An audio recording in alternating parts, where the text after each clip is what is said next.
What sound do you think causes the most primal, terrifying dread for any creature in the wild? The loud roar of a lion or a wolf pack howling? In 2016, Canadian scientists decided to test a theory. They played audio recordings to fierce apex predators, but not animal growls, just casual human conversations. The result was pure shock. Cougars fled twice as fast than from any other predator. To wild animals, we are their ultimate, unpredictable nightmare. We are the super predators. Why do they fear us more than saber-toothed tigers? Even a simple backyard squirrel panics when you just walk by. Let's look at how we hacked the ancient code of animal fear. Let's rewind millions of years. Early humans lacked big fangs, claws, or cheetah-like speed, but we had two secret weapons: great sweating and pure stubbornness. Humans were ultimate endurance hunters, yet we could cool down while running.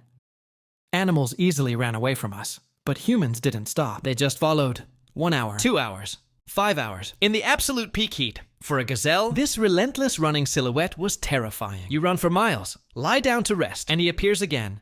Until you collapse from heat stroke. Evolution is brutal. Those who didn't run were eaten, while the cautious survived and passed on their genes. Fear of humans became hard-coded into their DNA. But why does this stay true now? When we buy food in supermarkets? In nature, everything follows strict rules. Ecologists call this the landscape of fear. Animals calculate their predators. A deer knows the river is dangerous at night because of wolves. A fish knows the heron hunts in the morning and swims deep. Every predator has a predictable template. But humans, we break all the patterns. We hunt by day, night, or dawn. In groups or completely alone. We use fire, traps, invisible lines, and high-tech drones. We kill for food, and sometimes we kill just because we can. And then, we suddenly feed ducks in a park. For an animal brain, humans are absolute chaos. An error in the system.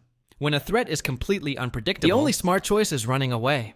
But what about cities? The urban pigeons and raccoons seem to completely ignore this fear. This is habituation, simple learning. If a giant creature appears every day but drops a slice of pizza instead of shooting, the animal's threat level drops. Pigeons lived with us so long, they simply deleted the fear. And crows went even further. They scan and remember our faces. If you hurt a crow, she remembers you for years. She will gather a noisy meeting of other crows to attack you, and she will teach her babies exactly who the enemy is. But how did the world look before we terrified it? When Charles Darwin arrived at the Galapagos Islands, he was shocked.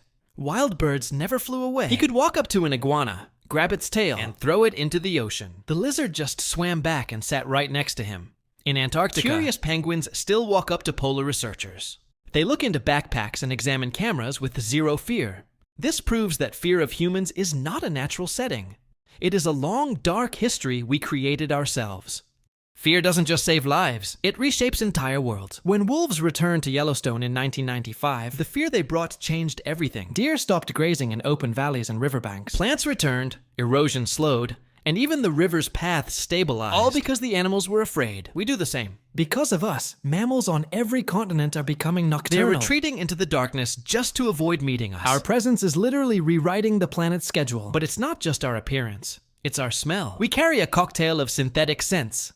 Soaps, plastics, and exhaust. Even the pure scent of human sweat is a signal of ultimate danger. When researchers left human-scented strips in the woods, animals fled as if a predator were right there. For them, our scent is a chemical warning. This is why nature is becoming invisible. We enter the forest, see no one, and think it is peaceful. But they have simply hidden. This fear prevents us from studying and protecting them.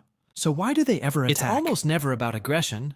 It's about desperation. Most dangerous encounters happen when an animal is cornered, protecting its young, or displaced by habitat loss. An attack is a last resort. Animals always try to leave, but as cities expand, they have fewer places to go. When forced into a face-to-face confrontation, a stressed animal chooses to fight. We earned this fear through millions of years of hunting.